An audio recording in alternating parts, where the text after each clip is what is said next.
당신의 리틀 도서관, 책 먹방, 책 맛보기. 저는 밥도 먹고 책도 먹습니다. 그래야 몸도 마음도 정신도 영혼도 자라니까요. 저는 항상 책이 고팠습니다.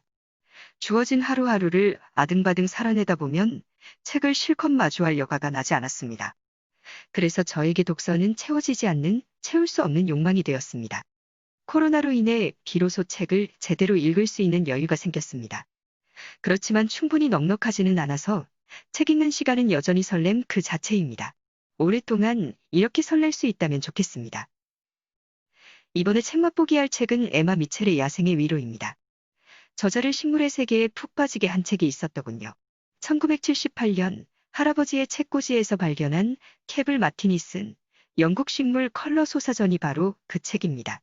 저자 나이 5살 무렵에 봤던 책입니다. 더 놀라운 것은 캡을 마틴이 영국의 야생화를 20대부터 수채화로 그려 1400점 이상을 담아 88살의 식물 소사전을 펴냈다는 사실입니다.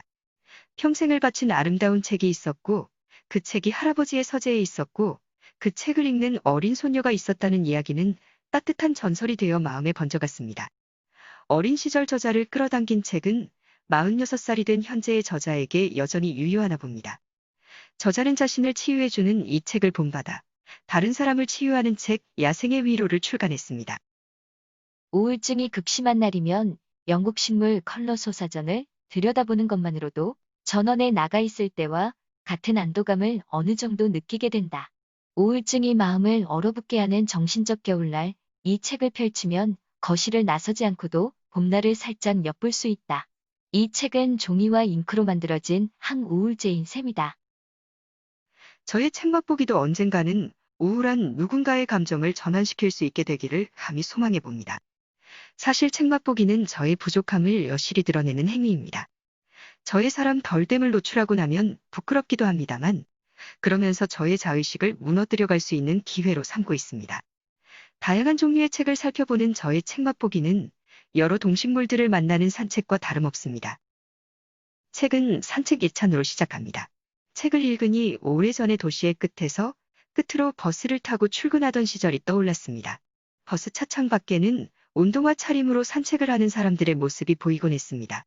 한껏 모양을 내고 높은 구두를 신은 채로 일터로 향하는 내 모습과는 대조적이었습니다. 아침 햇살 속에서 경쾌한 그들의 발걸음이 참 부러웠습니다.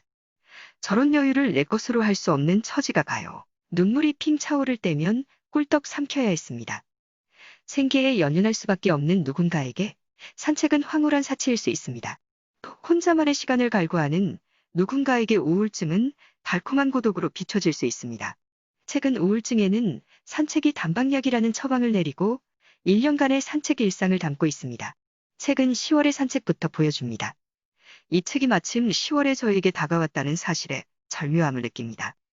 게으른 저에게 산책을 시작하라는 계시인 것일까요? 서울대병원 정신과 윤대현 교수의 추천편이 인상 깊었습니다. 그는 운동을 의무로 여기지 말라고 또 자연을 도구로 삼지 말라고 조언합니다. 야생의 위로 이 책 자체가 밖에 나가지 않아도 자연을 간접 체험하게 하는 최고의 매뉴얼이다. 우울증이 무서운 이유는 자기 혐오와 비판을 동반한다는 데 있다. 그런 우울의 자연 속 걷기 활동이 치료에 도움이 된다는 것은 이미 연구로 입증되었다. 인간은 자연과 함께할 때 쾌감을 느끼도록 설계되어 있다. 하지만 자연은 도구가 아니라 삶의 일부여야 한다. 자연을 도구화하여 건강을 위한 의무로 즐기려 하면 산책이 버거울 수 있다. 나는 평소에 건강해지려고 운동하지 말라고 조언한다. 저자는 동식물과 광물, 지질학을 연구하는 박물학자입니다. 디자이너이자 창작자 일러스트레이터이기도 합니다. 박물관과 식물원에서 자연물을 활용한 수업을 하고 있습니다. 다양한 매체의 자연과의 관계 회복이 인간의 정신 건강에 이롭다는 칼럼을 기고하고 있습니다. 인스타그램을 통해 관찰하고 수집한 자연물을 활발히 나누고 있습니다. 이렇게 바쁜 저자가 우울증 환자였다고 이 책은 적고 있습니다. 나는 지난 25년 내내 우울증 환자였다. 실내에 처박혀 TV를 보고 싶은 마음만 간절해진다. 억지로라도 소파에서 몸을 일으켜 집 뒤에 숲을 거닐면 어두운 생각이 옆으로 비켜나리라는 것을 안다. 날마다 숲을 산책하는 일은 내게 그 어떤 상담 치료나 의약품 못지않은 치유 효과가 있다. 최근 들어서 단 5분이나 10분이라도 녹지에 있는 것이 얼마나 유익한 일인지 깨달았다.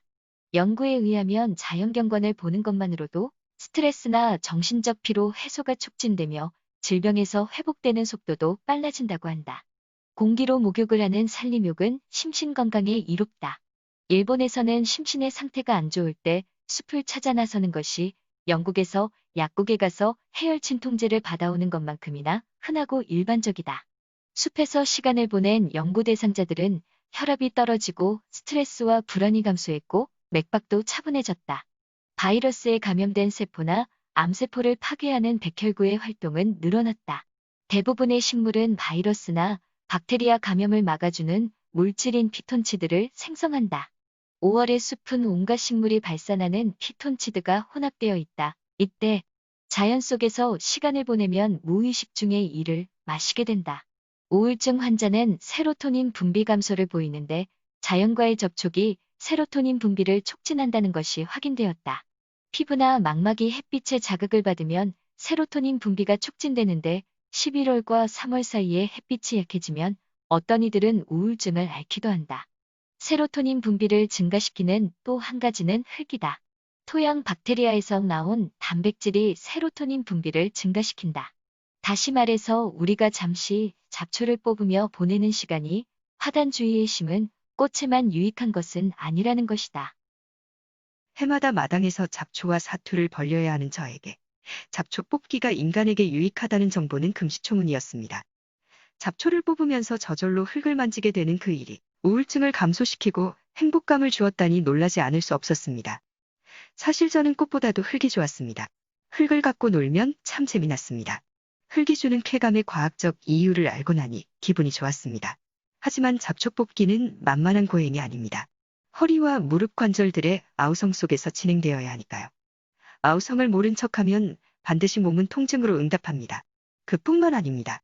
잡초가 있는 녹지대에는 반드시 모기를 비롯한 많은 벌레들이 인간의 피부를 공격하기 위해 도사리고 있습니다. 그것들은 흉터를 남기기도 합니다. 그렇더라 하더라도 이제 흙이 주는 쾌감을 알았으니 지혜롭게 흙을 만나기로 합니다. 저자는 세로토닌에 이어 엔도르핀을 거론하며 산책의 유익성을 강조합니다. 우리가 산책과 같이 가벼운 운동을 하면 엔도르핀이 분비된다. 엔도르핀은 통증을 감소시키며 온화한 황홀감과 은근한 자연적 도취 상태를 불러일으키는 물질이다. 여기에 햇빛과 식물이 생성하는 화합물과 유익한 토양 박테리아의 효과까지 더한다면 정원이나 들판, 숲을 산책하는 것은 보이지 않는 자연의 약상자의 손을 집어넣는 것과 같다. 오랜 옛날 두문불출하고 오로지 일에 매달려야 했던 시절이 있었습니다. 아예 자연이 마음에 전혀 스며들 여백이 없었습니다. 그런 어느 날 들판을 마주하자 낯설었습니다. 햇빛도 새롭고 바람도 새로웠습니다. 들판의 향기에 가슴이 미어졌습니다. 그날의 마음을 녹였었던 글을 전하며 이만 리틀 도서관 책먹방 책맛보기를 마칩니다. 황진이었습니다. 들꽃답게 사람답게 들에 나서면 흙내가 있습니다. 하늘이 있습니다. 바람이 있습니다. 그리고 들꽃도 함께 있습니다. 나는 들꽃이 참 좋습니다. 땅이 하늘이 바람이 마르고 갈라지고 휘몰아쳐도 들꽃은 어느새 언제 그랬냐는 듯 피어나 있습니다. 이리저리 흔들리고 부대끼면서도 용케 천년스레 피어나 있는 들꽃을 본받아 내 삶도 저랬으면 바랄 때가 있습니다. 잔잔한 들꽃을 들여다보면 어찌나 작던지 내 눈은 절로 실눈이 됩니다. 콩알만한 꽃 속에 암술도 있고 수술도 있고 꽃잎도 있고 꽃받침도 있습니다. 아, 그야말로 신통방통합니다. 작은 생명이 품을 것은 다 품고 있습니다. 마음이 고요하게 요동칩니다. 이런 걸 두고 감동이라 하는가 봅니다. 내 작은 몸뚱아리도 들꽃처럼 갸륵함을 품고 있다면 좋겠습니다. 들꽃은 여기저기 해프게 피어 있습니다.